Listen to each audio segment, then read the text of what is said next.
Hey gang, okay, I don't know who's on here right now, but I'm going to continue this particular talk because I think it's important to me to do so. I'm going to try to combine these two videos later on, but this is part two. What I was saying just a couple minutes ago, just about the end of the talk, and the iPad rebooted itself. So unfortunately, that happened. I can't do much about that. So we all have different interpretations of everything that we have in our minds.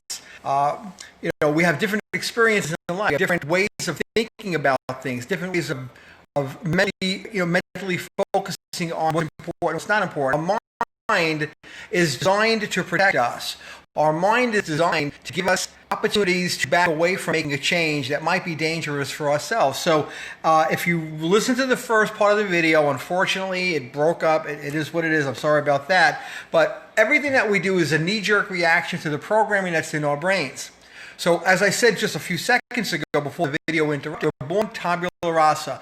We're born with a blank slate, and so many people have filled our mental container from childhood, and that's basically how we experience our world right now.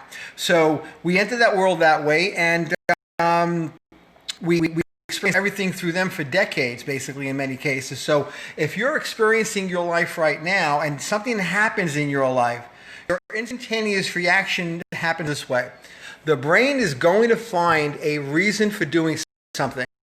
It's going to figure out right away that you've had this experience in the past. If you do it this way, you're going to have a problem. It's going to affect you. It's going to have a challenge. Here's why. We were born to protect ourselves. We were born to protect. The brain was designed to protect us from danger. That instinct has been built into us. So anytime you decide to do something different, or you have a different kind of a thought, your brain automatically goes back to a file cabinet with that exact same experience, at least what it remembers to be that exact experience, and then it decides right there, don't do that, don't venture forward, don't go into that dark room. Because remember when you were 3 and you ventured into a dark room and you got scared by the parrot that yelped when you walked in? These are things that are in your brain. Our parents told us not to do something. We became fearful. Don't talk to strangers. I know people, adults, that won't talk to strangers because their parents told them not to talk to strangers. That shyness developed because that's what they were told to do. It may have been a good idea. I don't know. But that's just the way it was. That's the way the mind thinks. So because our minds determine the quickest and safest outcome for us, it often overrides our actual desires to get something done, something positive and moving forward. It's like buying a house. Some people buy a home. They're frightened to death of the whole idea of doing it. They never do it. And there are those that decide, let's get involved with someone trusted. Let's move forward on that. As scary as it is, it's going to work out for ourselves. And in the back of their world, there's people chirping in their ear, don't do that. Don't buy a house. Don't go into debt. Don't do anything. Stay in an apartment for the rest of your life. But that's a safe thing to do. Because if you buy a house, you're going to have to fix the faucet. The toilet bowl might not flush. You might have to replace a shingle. You're going to need insurance. A million things. And those negative Nellies usually stay negative Nellies, and they usually stay broke, quite frankly. But that's just me talking about something a little off track. But that's the way the brain operates in a nutshell. So, I want you to think about this. Since we have different interpretations of everything that goes on, and I'm flat out telling you that you are not your mind, you are not the words come out of your mind, your meaning and your decisions don't come from you.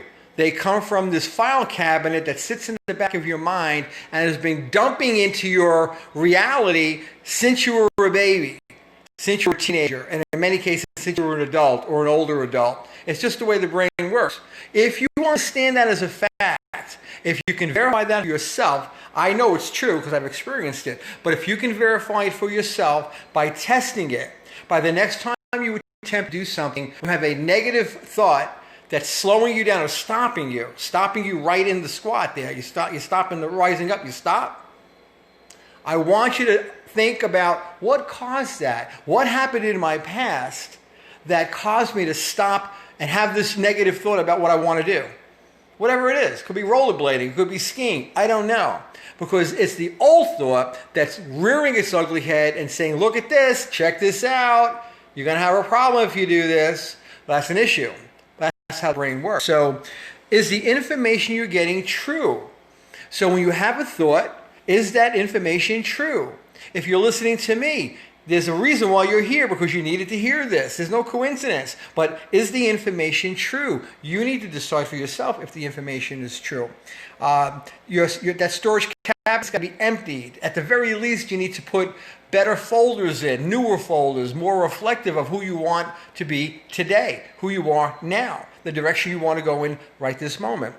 So here's a great analogy.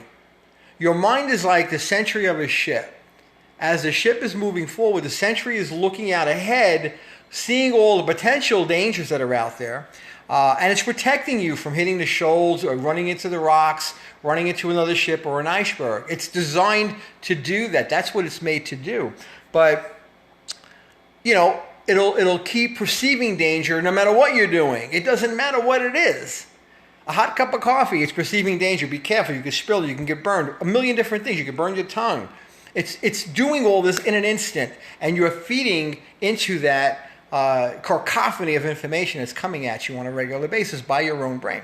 So, and it's very easy for the good stuff to be ignored by the brain because it focuses on negative. You ever notice that we're drawn to negative situations?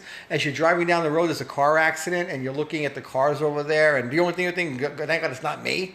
You know, we all do that. It's called rubbernecking. Rubbernecking delays, that's what that is. So the brain is biased to be negative. It just simply is. It's designed to be negative. I want you to understand this to be a fact, but I want you to research it yourself. I don't want you to think about me saying it. I want you to go out, Google it, go to the library, buy a couple of good mind books, and read it for yourself. You will understand what I'm saying. That the brain is designed to protect you, which means it's designed to focus on the negative impact of an activity, not the positive impact of an activity. That's incredibly important. So negative rules the game. The sentry is always determining your direction, and it's always trying to overrule the direction that you want to go in. So that's a shame right there. It's fear-based.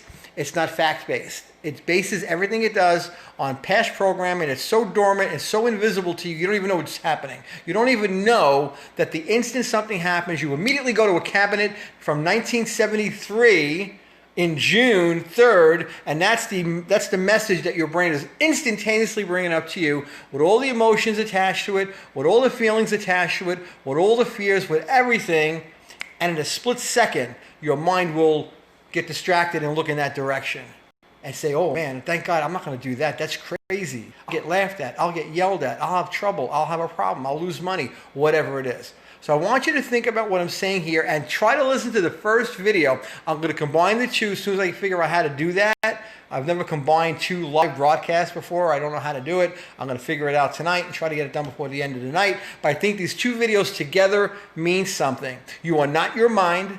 Your mind has controlled your activities, your direction since the beginning of your birth. And I want you to change that. So, you haven't created a separation between your fear and your success. So you need to say to yourself, why am I having this thought? And then you need to decide that having the thought is a negative, is something that you don't want, and you need to move away from that negative. You need to separate yourself from your own mind. You need to separate yourself from your own thought and decide for yourself that whether or not that thought is worthy to accept, or do you need a new thought, a new vision, a new picture. Easiest way to do it for me is just create a picture in my mind of something that I want, something that I desire, and see it as already happening in my mind. I already see the video playing in my mind of the positive aspects of what I want, that it's already here, and any negative vanishes without a trace. I want you to try that first chance you get. Let me say hi to a couple of people. Hermilio's in here. Luisa's in here. Hi, Luisa. How are you? Rocky. Cousin Rocky, what's going on, brother? Ricardo, I saw your post, Ricardo. Hey, David. Sorry about the pixelation earlier. Unfortunately, it's just the internet. It is what it is. We have many devices connected in here, and sometimes it just gets a little bogged down. So that's pretty much it. Understand that. There's a lot of good stuff come to your life down the road, and that road starts right now. Your trip starts tonight. Research this. Decide if I'm right or wrong. You decide. You are not your mind. Your mind is controlled by you. You determine whether or not that mind is going to work in your favor or it's going to hold you back, and we don't want it to hold you back. Love you guys. Have a great night.